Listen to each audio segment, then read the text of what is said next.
AI అనేది మీరు use చేస్తారా మ్యూజిషియన్స్కి? సో ఆ యూసేజ్ అనేది ఎంతవరకు ఉంటుంది?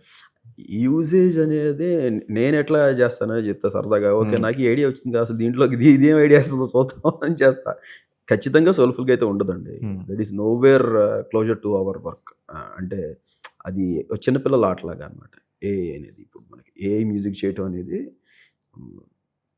ఒకప్పుడు మనం చిన్న చిన్న ఫోన్స్‌లో వీడియో గేమ్స్ ఆడుకుంటూ నవ్వుకునేవాళ్ళం కదా! ఆ టైప్ ఆఫ్ అది ఎప్పటికి అది మ్యాచ్ చేయాలి. ఒక హ్యూమన్ మైండ్‌ని మ్యాచ్ చేయాలి అంటే గనక అది ఎంతవరకు సాధ్యపడుతుంది అనేది నేను ఇప్పట్లో నమ్మదలుచుకోవట్లేదు. ఇట్ విల్ టేక్ టైమ్ అండి. ఇంకొక సెంచరీ అయినా ఆశ్చర్యపోక్కర్లేదు. ఓకే. అంటే మీరు ఎంతవరకు యూజ్ చేస్తారు దాన్ని అసలు? దేనికి యూజ్ చేస్తారు?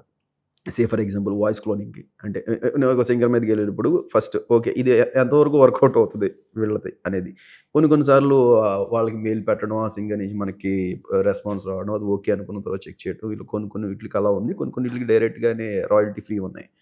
చెక్ చేసుకుంటాం. జస్ట్ టొనాలిటీ వైస్ ఈ సింగర్‌తో వెళ్ళబోయే ముందు how the song will sound in this tone అనే దానికి చెక్ చేసుకోవడం లాంటి విషయాల్లో గానీ అంతే. అంతకు మించి పెద్దగా వాడేదేం లేదు. సో ఆల్మోస్ట్ ఒక రఫ్ ట్యూన్ లాగే ఏఐ యూసేజ్ అనేది. రఫ్ ట్యూన్స్‌కి అది కూడా కాదండి. అది కూడా కాదు. జస్ట్ నేను చెప్తున్నాను కదా! ఊరికే rough tunes in the sense మీరు ట్యూన్ చేసిన దానికి ఒక చిన్న టొనాలిటీ ఇవ్వడం వరకే తప్ప టొనాలిటీ కూడా కాదు.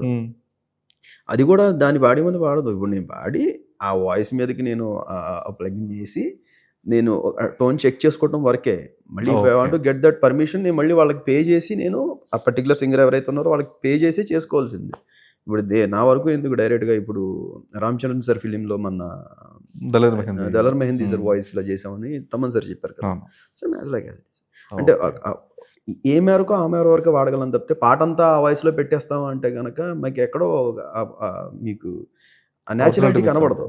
ఏదో రోబోట్ పాడుతున్నట్టు ఉంది అంటే రూపాయి బిళ్ళేస్తాను ఫీలింగ్ వస్తది. ఓకే. సో ఏఐ వల్ల అయితే పెద్ద థ్రెట్ ఏం లేదు మ్యూజిషియన్స్‌కి కూడా.